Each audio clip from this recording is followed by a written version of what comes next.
जय परमाराध्यतम पतित पावन परम करुणा में नित्य लीला पुरुषम विष्णुपाद परमहंस 108 श्री श्रीमद् भक्ति वल्लभ तीर्थ गोस्वामी श्री गुरुदेव महाराज की जय। परम करुणा में नित्य लीला पुरुषम विष्णुपाद परमहंस 108 श्री श्रीमद् भक्ति दहित माधव गोस्वामी परम गुरुदेव की जय। जय नित्य लीला पुरुषम विष्णुपाद जगत गुरु श्री भक्ति सिद्धांत सरस्वती गोस्वामी ठाकुर प्रभुपाद की जय। जय परम करुणामय श्रील गौर किशोर दास बाबा जी महाराज की जय। पतित पावन परम करुणामय श्री श्रील सच्चिदानंद भक्ति विनोद ठाकुर जी महाराज की जय। जय श्री रूपानुग गुरुवर्ग वृंद की जय। श्री रूप सनातन भट्ट रघुनाथ श्री जीव गोपाल भट्ट दास रघुनाथ छड़ गोस्वामी प्रभु की जय। प्रेम से कहो चित्त श्री कृष्ण चैतन्य प्रभु नित्यानंद श्री अद्वैत गदाधर शिवासादि गौर भक्त वृंद की जय। जय नामाचार्य हरिदास ठाकुर की जय। जय गुरु गौरंग राधा माधव भगवान की जय।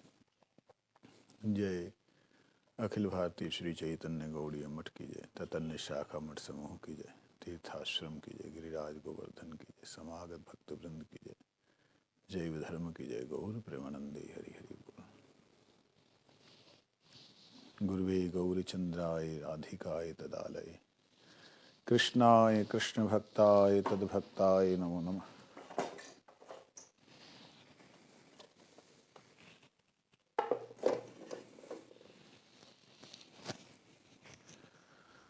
श्री कृष्ण चैतन्य प्रभु नित्यानंद श्री अद्वैत गदाधर शिवासादि गौर भक्त वृंद। हरे कृष्ण कृष्ण कृष्ण हरे हरे। हरे राम राम राम हरे हरे। गुरु गौरंग राधा गोकुलानंद देव की जय। कलम क्या अभी समय नहीं था इसलिए तिलक नहीं लगाया।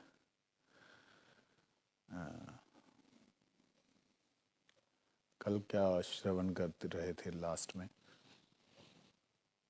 कुछ ध्यान है? नायकों के बारे में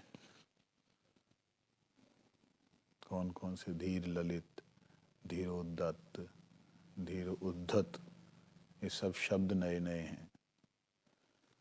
यहाँ के शब्द ही नहीं ऐसे लगते क्योंकि इन शब्दों का यहाँ कहाँ प्रयोग होता है।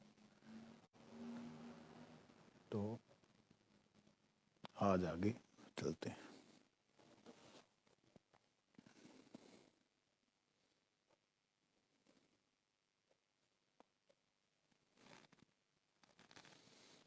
कहते दक्षिण शब्द का विजय जी पूछते हैं। गोपाल गुरु गोस्वामी जी महाराज की जय। श्री गोपाल गुरु गोस्वामी महाराज से पूछते हैं नायक किस प्रकार दक्षिण होते हैं। दक्षिण शब्द का अर्थ क्या है? हम पूर्व पश्चिम उत्तर दक्षिण इतने जानते हैं। दक्षिण शब्द का अर्थ है सरल। जो इतना दक्ष हो, हर किसी के लिए हो, सरल हो, हर किसी के लिए सरल हो।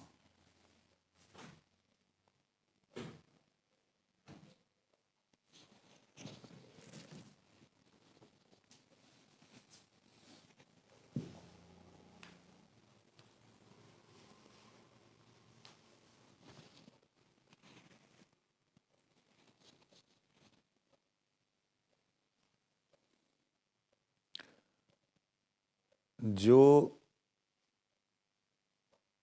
श्री राधा रानी की पूर्व सखियां हैं अर्थात पूर्व स्वरूप हैं, ललिता, विशाखा, चित्रलेखा, इंदु लेखा, तुंग विद्या इत्यादि, ये अष्ट सखियां हैं।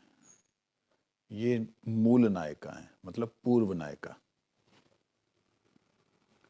इन पूर्व नायिकाओं को इनके प्रति गौरव, भय, प्रेम, दाक्षिण्य, इन सब के साथ में, मतलब ये प्रेम का आदान प्रदान, उनसे डरना, उनके प्रति गौरव भाव रखना, ये सारी पूर्व नायिकाएं।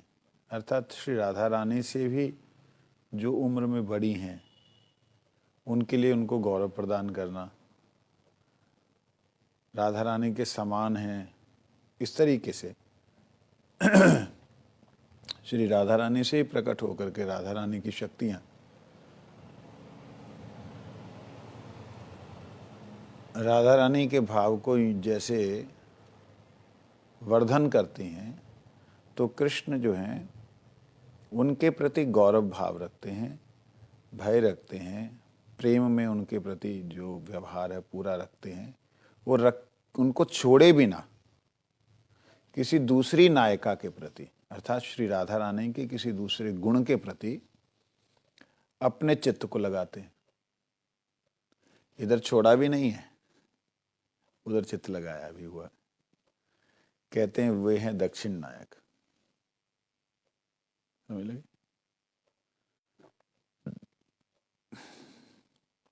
अनेक नायिकाओं में समभाव रखने वाले को दक्षिण नायक कहते हैं। एक है नायक छठ नायक। कहते जो नायक आमने सामने प्रिय आचरण करता है, परंतु पीछे पीछे अप्रिय आचरण कर निगूढ़ अपराध करता है, वो है छठ नायक। और फिर है उसके बाद धृष्ट नायक। कहते अन्य नायिकाओं का भोग चिन्ह व्यक्त होने पर भी जो निर्भय होकर झूठ बोलने में दक्ष, वो धृष्ट है। मतलब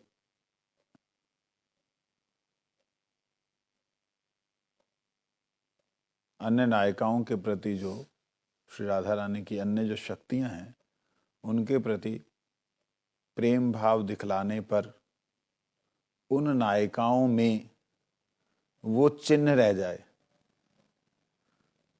वह भाव रह जाए, और वह भाव जो है नायिकाओं को देख करके, राधा रानी के उन गुणों को देख के राधा रानी अगर टेढ़ी होकर बोले ये क्या, तुम्हारे अंदर ऐसा क्यों, तुम कृष्ण से मिली हो ना, तो हम हाँ हाँ हाँ कृष्ण तुम इनके पास में गए थे, नहीं तो भागा गया। कहते धृष्ट नायक। विजय कुमार कहते कुल मिलाकर कितने प्रकार के नायक होते हैं महाराज, यही बता दो सीधा सीधा। गोस्वामी जी कहते हैं हमारे कृष्ण तो, कृष्ण के सिवा कोई दूसरा नायक ही नहीं है। वे एक ही कृष्ण द्वारिका में पूर्ण हैं, मथुरा में पूर्णतर हैं, ब्रज में पूर्णतम हैं। वे पति उपपति भेद से दो प्रकार के होने के कारण तीन जगह पे, मथुरा, द्वारिका और ब्रजमंडल में दो प्रकार के पति और उपपति, दो भेद हो गए ना। तो ये तीन जगह पे अलग अलग नायिकाएं, अलग अलग भगवान की सेविकाएं, अलग अलग उनके भाव, परंतु दो नायक इंटू 3 कितने हो गए? 6। पुनः धीरोदात्त आदि 4 प्रकार के भेद बतलाए। 6 ये हैं, 6 को 4 से गुना कर दो 24। कहते फिर उसके बाद में अनुकूल, दक्षिण, छठ, धृष्ट भेद से जो हैं 4 बतलाए। 24 इंटू 4 96। कहते ये सब प्रकार के नायक हैं कृष्ण। इसकी इतनी ज्यादा गुण है। गुरु महाराज से एक बार किसी ने पूछा, महाराज जी है तो वही राधा कृष्ण ही है मेन, तो उन्हीं से उनके गुण प्रकट हो रहे हैं, तो उधर उनकी लीला, इधर के गुण। गुरु जी हाँ, होने से भी जिस प्रकार से 1 2 3 गिनती है, 3 गिनती। अब 1 में से 1 लिया, 2 में से थोड़ा सा लिया, थोड़ा सा लिया, 3 में से पूरा ले लिया, 3 लिया पूरा, 1 का ये थोड़ा लिया, तो 3.5, 3.25, पौने 3 ये हो गया। इस प्रकार से इस संख्या को अनेक संख्या हो जाती है। समझ लगे? और गिनती ए मल्टीपल होते हुए बहुत हो जाती। तो कुल 96 प्रकार के नायक, तथा परकीय रस में 24 प्रकार के नायक हैं। ब्रज लीला में स्वकीय रस का संकोच भाव होता है तथा परकीय रस की प्रधानता होती है। अतः यहाँ श्री कृष्ण के परकीय रस के 24 प्रकार के नायकत्व नित्य विराजमान रहता है। लीला के जिस अंश में और जिस विभाग में जिस प्रकार नायक की आवश्यकता होती है, श्री कृष्ण उसी प्रकार नायक के रूप में अभिभूत होते हैं। विजय कहते हैं, प्रभु मैं नायक और नायिकाओं की गुण विचित्रता का अनुभव कर रहा हूं। अब देखिए कितनी उसकी स्थिति है विजय कुमार की, जो समझ रहा है। हम लोगों की समझ में नहीं आएगा, जो अनुभव करता है वो समझ सकता है। जो समझ सकता है जितना, उसका थोड़ा अंश कुछ वो समझा सकता, पूरा नहीं समझा सकता, शब्द ही नहीं। तो वो इस प्रकार से वो कहता है, कुछ मैं समझ रहा हूं। अब मैं जानना चाहता हूं कि नायक के सहायक कितने प्रकार के होते हैं।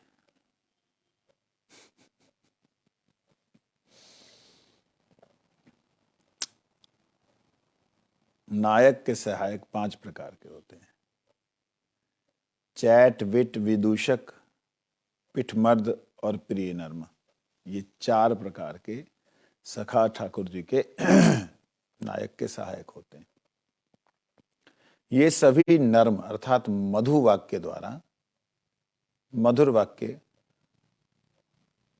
प्रयोग करने में ये सारे के सारे नर्म होते हैं, मधु वाक्य प्रयोग करते हैं, निपुण होते हैं, सदा गाढ़े अनुरागी होते हैं, देश और काल के ज्ञाता होते हैं, उनको समय और स्थान का मालूम होता है, दक्ष होते हैं, रुष्ट गोपियों को प्रसन्न करने में चतुर होते हैं, रहस्यपूर्ण मंत्रणा देने वाले होते हैं। 5 प्रकार के सहायकों में ये गुण समूह पाए जाते हैं। कहते चेट कैसी बात करता है, कहते किसी बात का पता लगाने में जो चतुर हो, गूढ़ कर्मों को करने वाला तथा प्रगल्भ बुद्धि युक्त भंगुर, भृंगरा आदि गोकुल में कृष्ण का चेट कार्य करते हैं।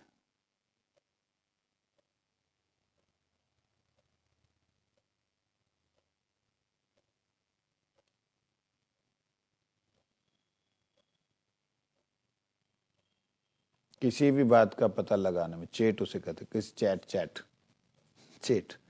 चेट उसे कहते हैं। वो किसी भी बात का पता लगा लेता है, ऐसे गूढ़ कार्यों को कर पाता है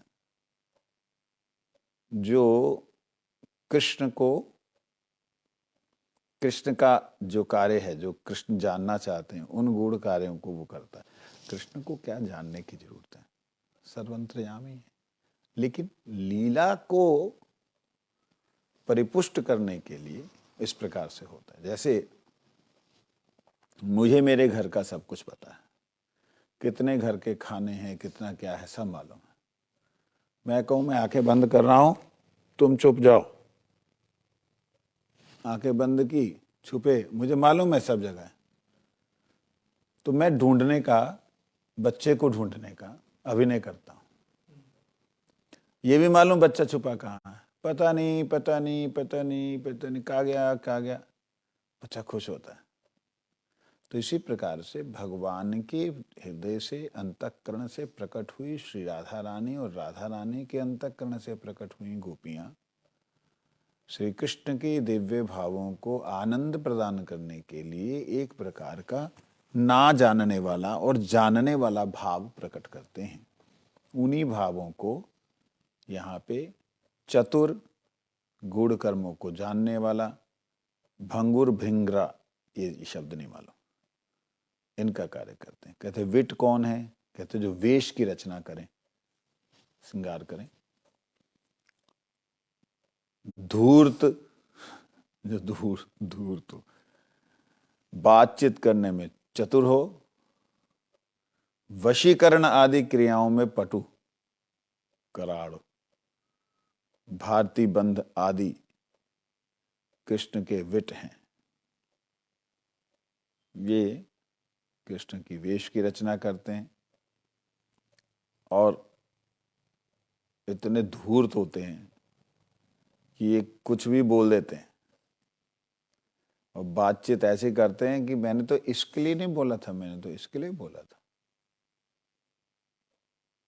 और वशीकरण कर लेते बात करते करते।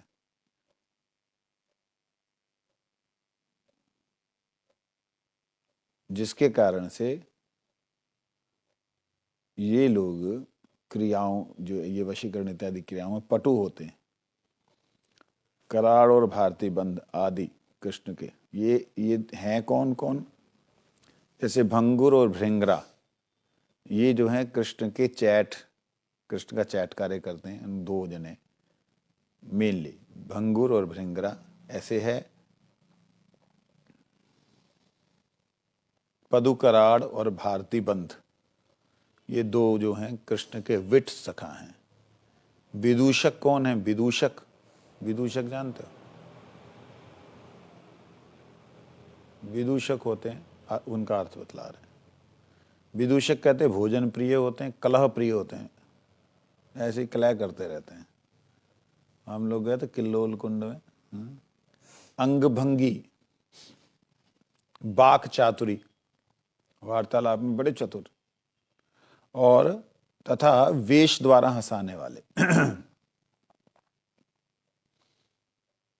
वेश के द्वारा हंसाने वाले। बसंत आदि गोप, इसमें बसंत आदि जो गोप हैं वो, तथा मधुमंगल आदि कृष्ण के विदूषक सखा हैं। विदूषक। और पीठ मर्द कौन कौन है?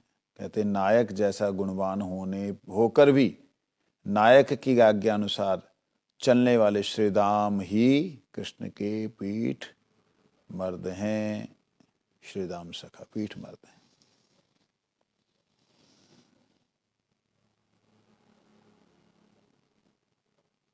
नायक जैसा गुण, कृष्ण जैसे गुणवान होकर भी कृष्ण की आज्ञा अनुसार चलने वाले हैं। कौन? श्री राम जी। प्रिय नर्म सखा का लक्षण क्या है? ऊपर वाले जो चारों के चारों प्रिय नर्म हैं, फिर भी स्पेशल प्रिय नर्म और जो स्पेशली हैं विशेष करके, कहते आत्यंतिक रहस्यज्ञ,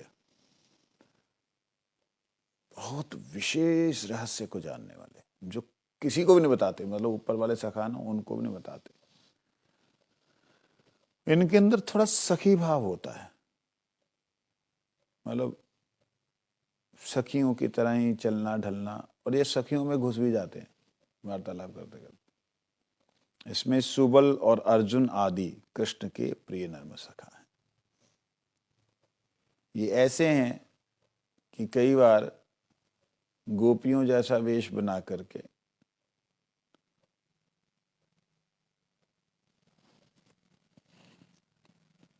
घूंघट करके उनके जैसी आवाज निकाल करके उनके घरों में काम करते हैं। चाल ढाल वैसी ही है। हमारे यहाँ पे जैसे वो है ना, कुछ बच्चे चलते हैं लड़कियों की तरह, लड़के, चाल ढाल वैसी ही है।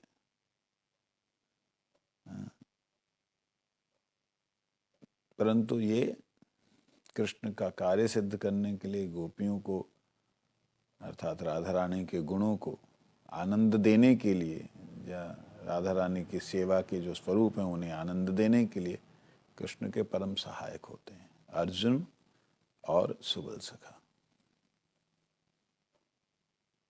ये जितने भी अन्य अन्य सखा हैं उनमें श्रेष्ठ हैं।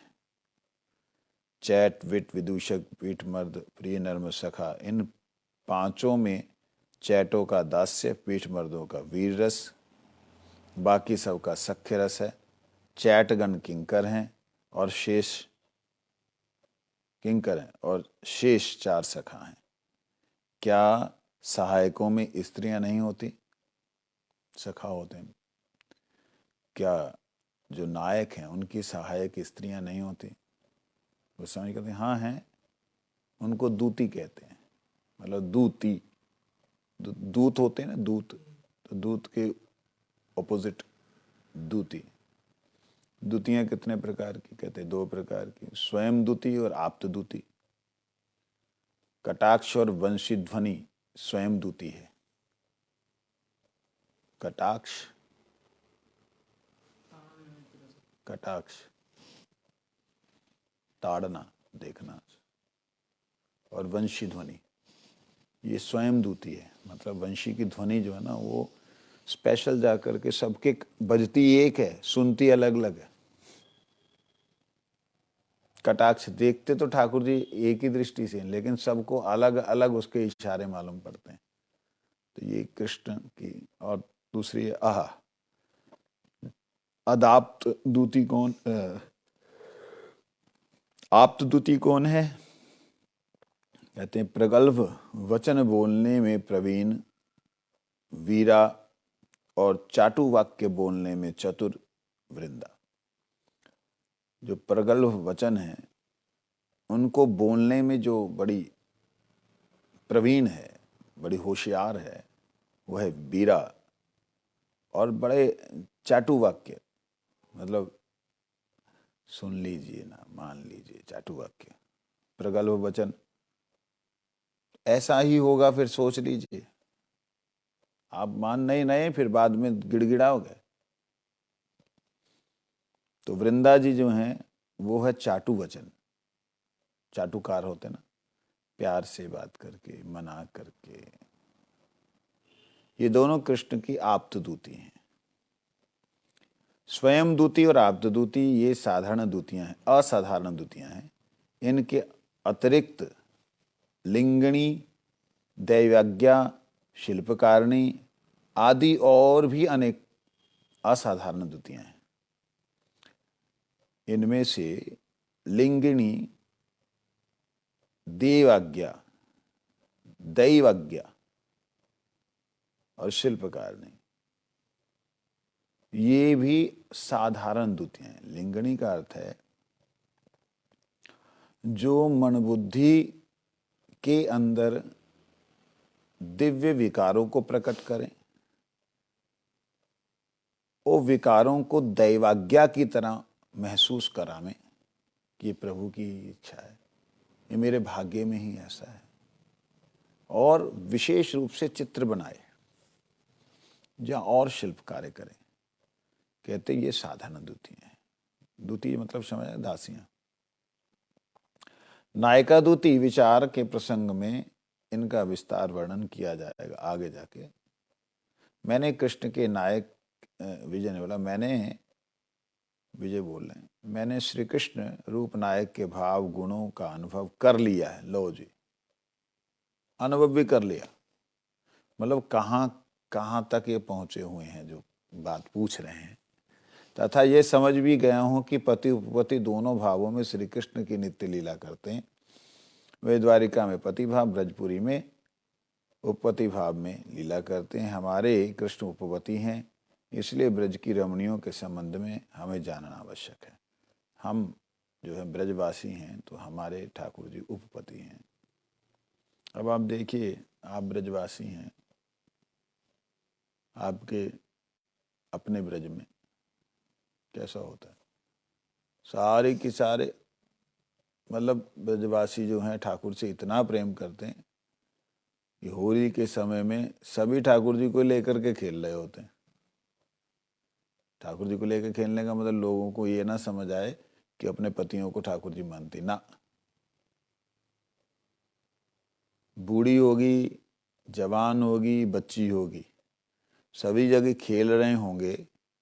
तो ठाकुर जी और बलदेव जी अपने सखाओं के साथ जा रहे थे तो ठाकुर जी से वो खेलते हैं, और किसी को उसमें कोई भी वो नहीं लगता कि वो ठाकुर के संग क्यों खेल ले। इतना दिव्य भाव है। और दे लठ पे लठ बजावे। बरसाना वगैरह में देखो तो पता लगता है, दाऊ जी में देखो मालूम पड़ता है। तो इस प्रकार से ये दिव्य भाव सिर्फ ब्रज में ही है।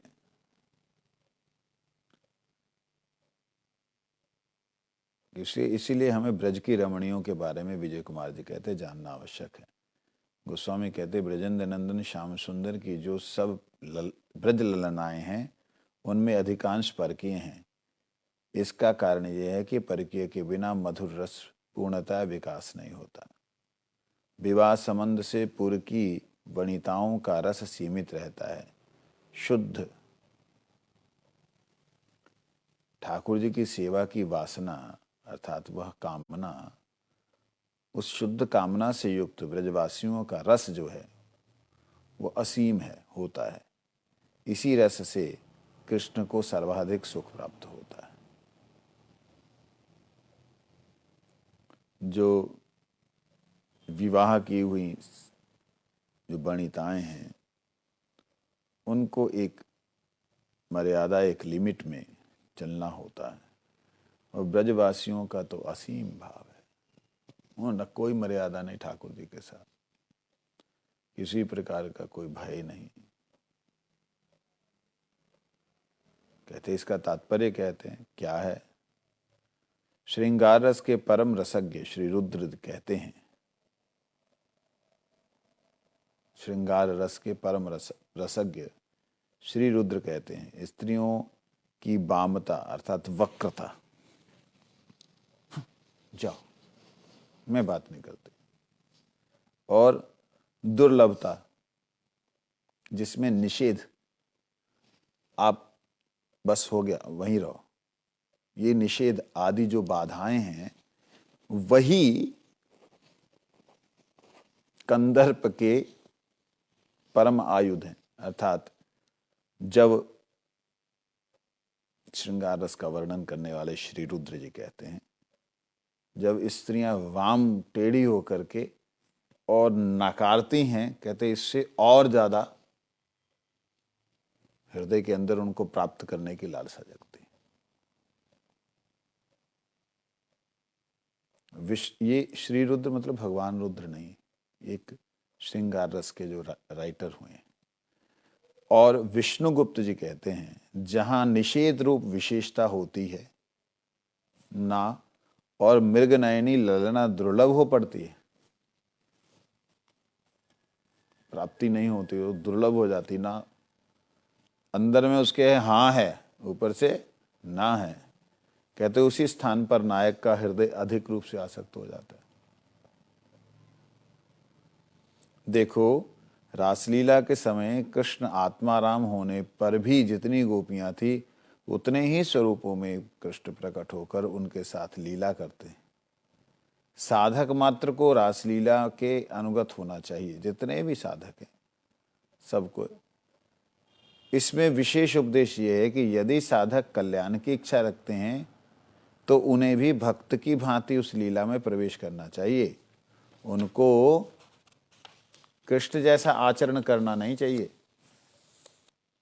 रासलीला में कृष्ण की तरह गोपियों को आलिंगन करे, प्रेम करे, ऐसा नहीं।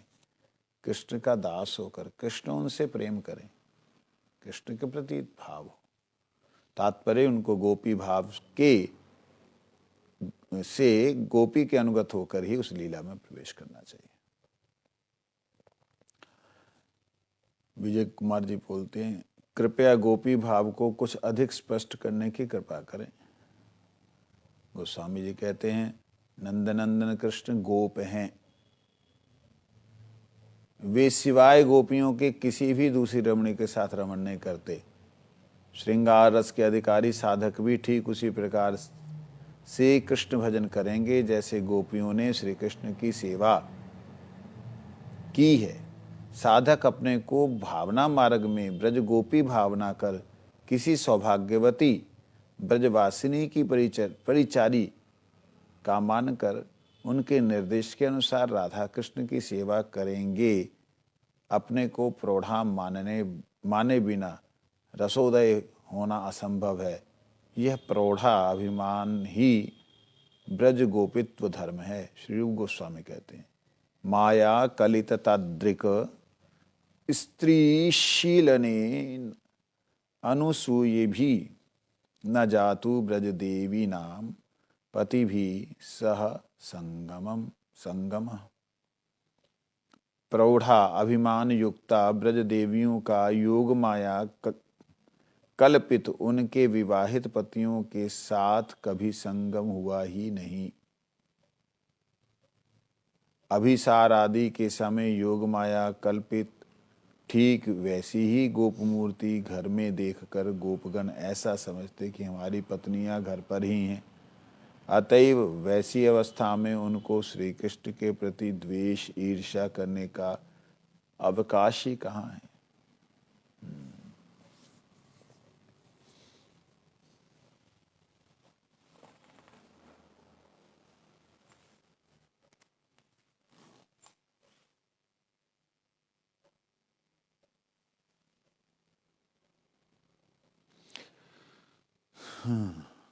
कहते प्रौढ़ा अभिमान युक्ता जो ब्रज देवियां हैं, प्रौढ़ा जो थोड़ी बड़ी हैं, बालिकाएं नहीं, वो जब कृष्ण के बुलाने पे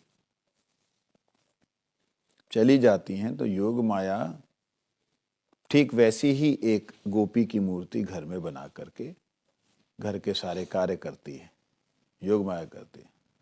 तो कहते हैं माया कल्पित विवाहित पतियों के साथ ब्रज देवियों का कभी भी संगम नहीं हुआ। ब्रज गोपियों के पति समूह केवल उन गोलोकगत भावों के माया अवतार मात्र हैं। उनका विवाह भी माइक प्रत्यतः मात्र है, पर दारत्व नहीं है।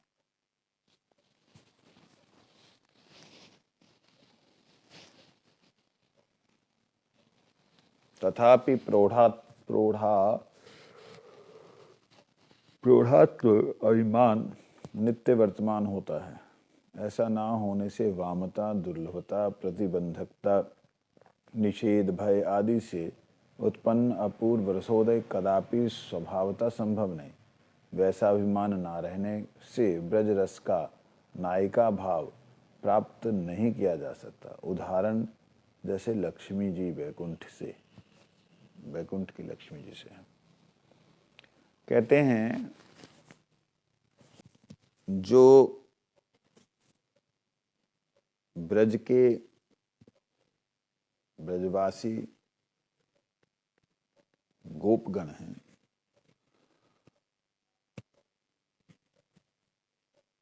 उनका ब्रज देवियों के साथ में कभी संपर्क नहीं हुआ। इसका एक छोटा सा प्रमाण है, उदाहरण है समझने के लिए।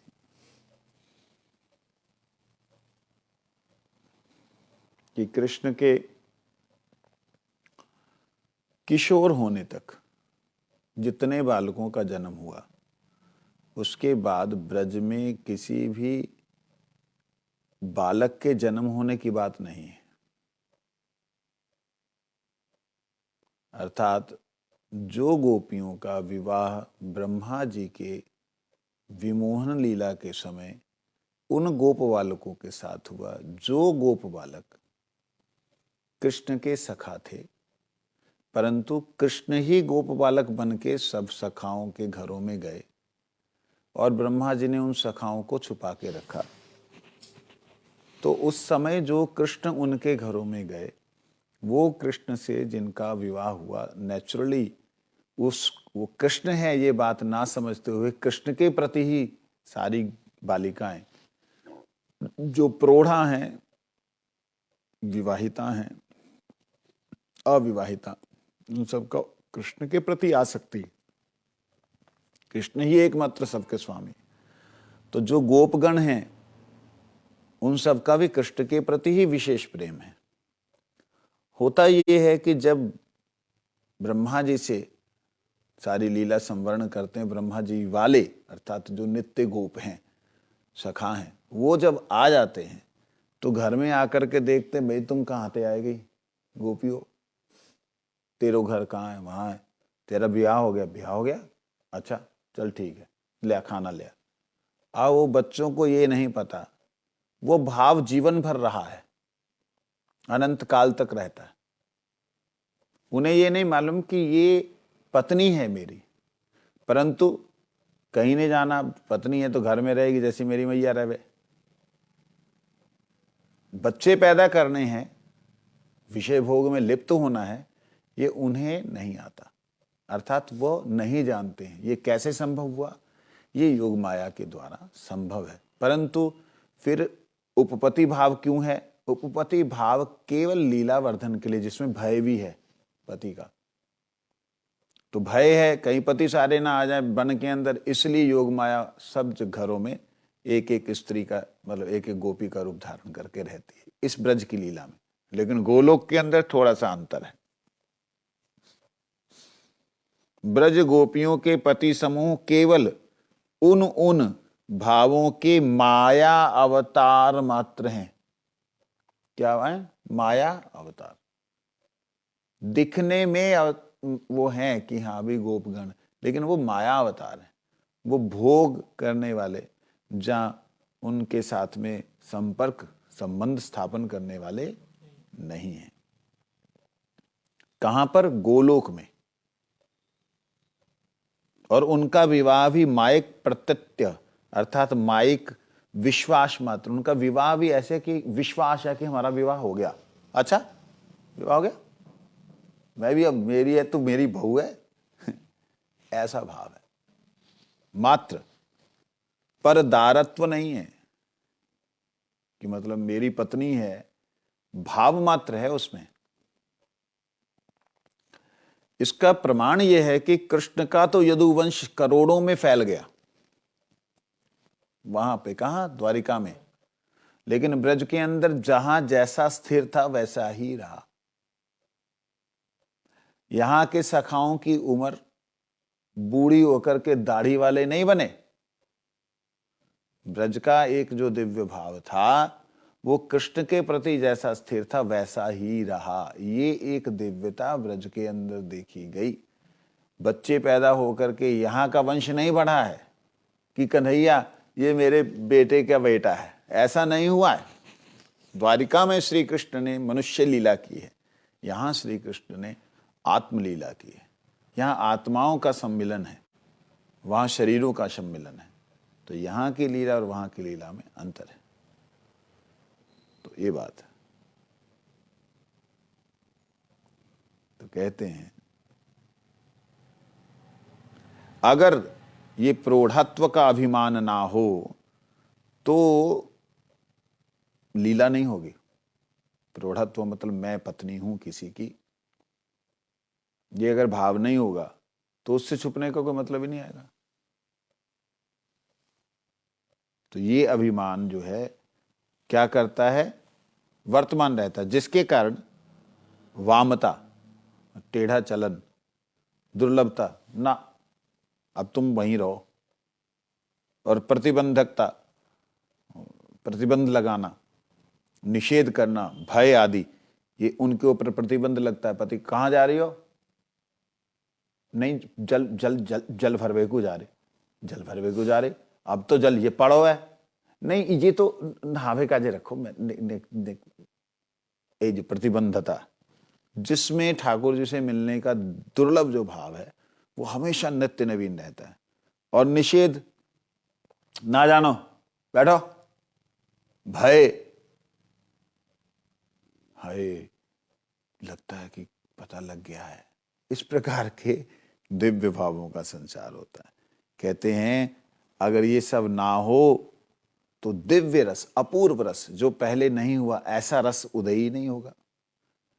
वैसा अभिमान ना होने से ब्रज रस का नायिका भाव प्राप्त नहीं किया जा सकता।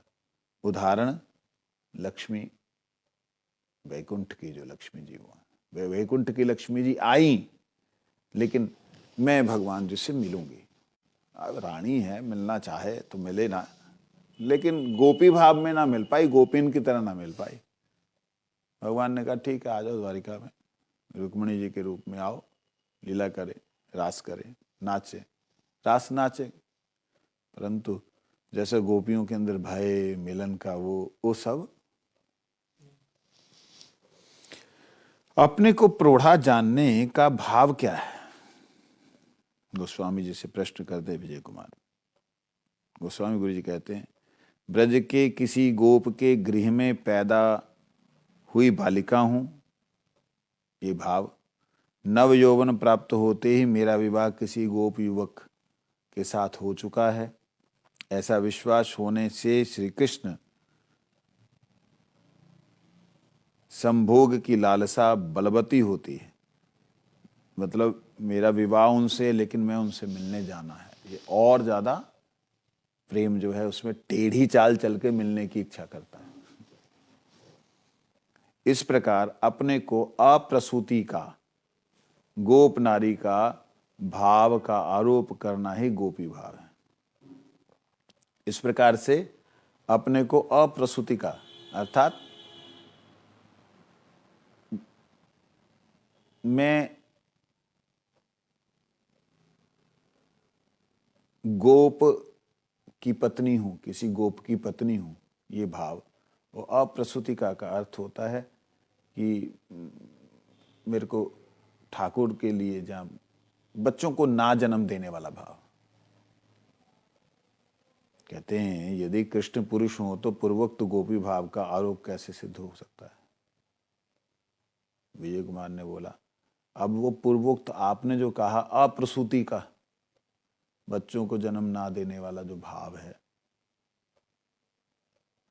गोप नारी का भाव तो चलेगा, तो कृष्ण पुरुष हैं,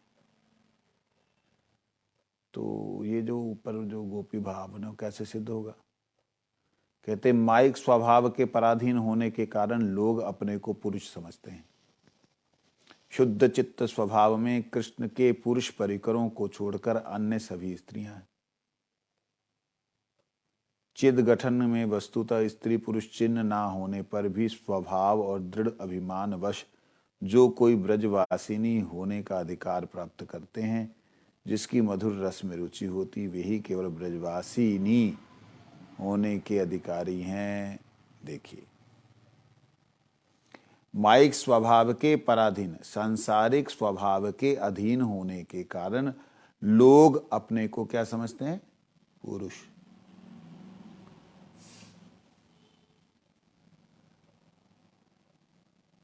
संसारिक स्वभाव के पराधीन होने का मतलब, संसार में पुरुष उसे कहते हैं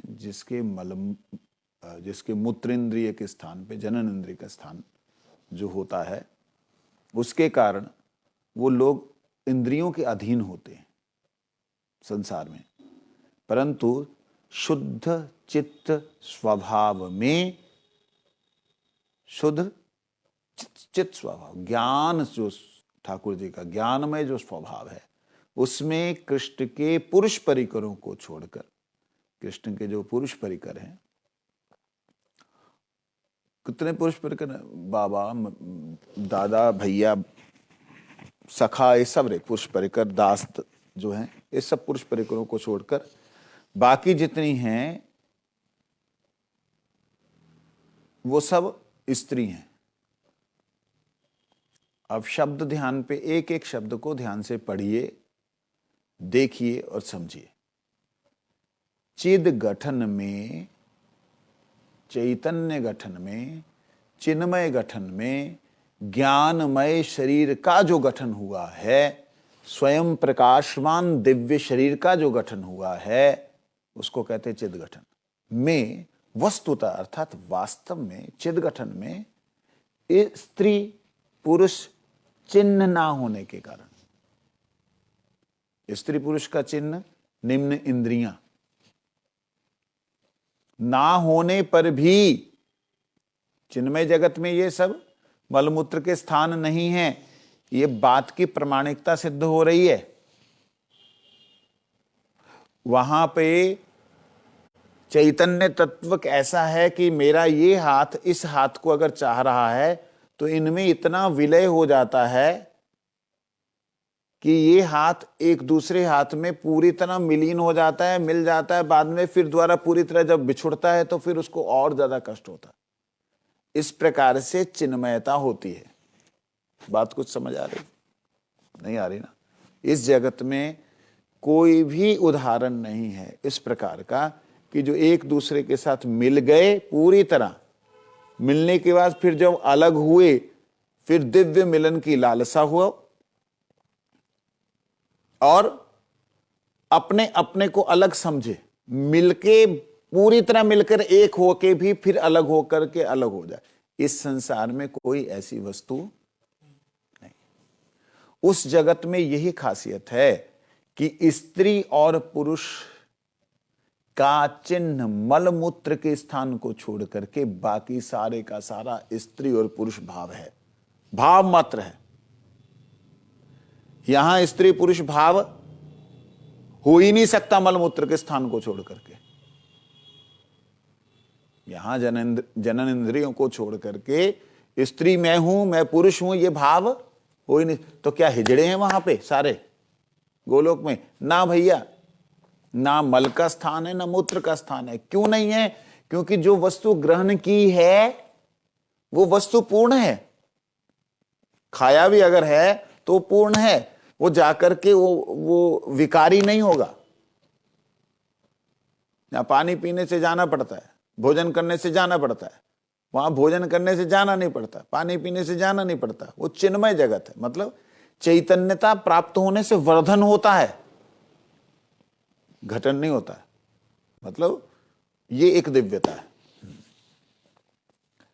ये चिद गठन में वस्तुतः स्त्री पुरुष चिन्ह ना होने पर भी स्वभाव, चिन्ह नहीं होने पर भी स्वभाव और दृढ़ अभिमान कि मैं पुरुष हूं, मैं गोपी हूं, जो कोई भी ब्रजवासिनी होने का अधिकार प्राप्त कर सकते हैं। मतलब ऐसा जिसका दृढ़ स्वभाव है, उसके कारण से वो कोई भी ब्रजवासिनी होने का अधिकार प्राप्त कर सकते हैं।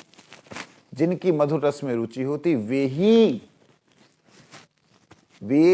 केवल वे ही ब्रजवासिनी होने का अधिकार प्राप्त करते हैं, अधिकारी हैं। विजय कुमार कहते हैं प्रोढ़ा का महात्म्य क्या है, उसको हम कल श्रवण करेंगे।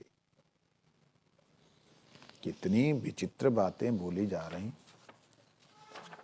देखें कहां तक चलेगी ये सब विचित्रताएं। बाप रे, इतना ज्यादा है। अरे सारे का सारा ही मधुर रस चल रहा है क्या? कुछ तो छोड़ दो। श्रृंगार रस भी अवर।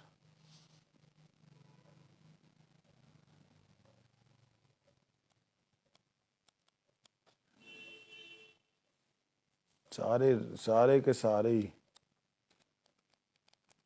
ये जो हैं आगे के ऐसे हैं, मुझे लगता है कि ये सबका इनमें अधिकार नहीं है। 40 अध्याय हैं, 32वां अध्याय हमारा चल रहा है। 32 के बाद कितने बचे? 8 अध्याय लगता है कि आप लोगों की समझ में भी नहीं आएंगे, और कुछ सबका अधिकार है कि नहीं ये भी नहीं समझ आ रहा। आप लोग थोड़ा पर्सनली मैसेज मेरे को कीजिए, जो लोग भी आज की कथा को श्रवण करें। मैं चाहूँगा कि जो हमारा ग्रुप है वो इस बात को आज के ग्रुप के ऊपर लिख दे कि आज की कथा को श्रवण करके आप बताइए कि क्या ये बातें सुनने के आप अधिकारी समझते हैं, या इनको सुनने से आपको कोई शारीरिक सांसारिक विकार तो नहीं हो रहा। पिछली 3 कथाओं को आप श्रवण करके, 3 कथाओं का मतलब 45 मिनट श्रवण करके आप निर्णय करके बताइए कि आगे इसको चलाएं, 33वें अध्याय में जाएं या नहीं जाएं। वंशा कल्पतरुश्च कृपा सिंधु।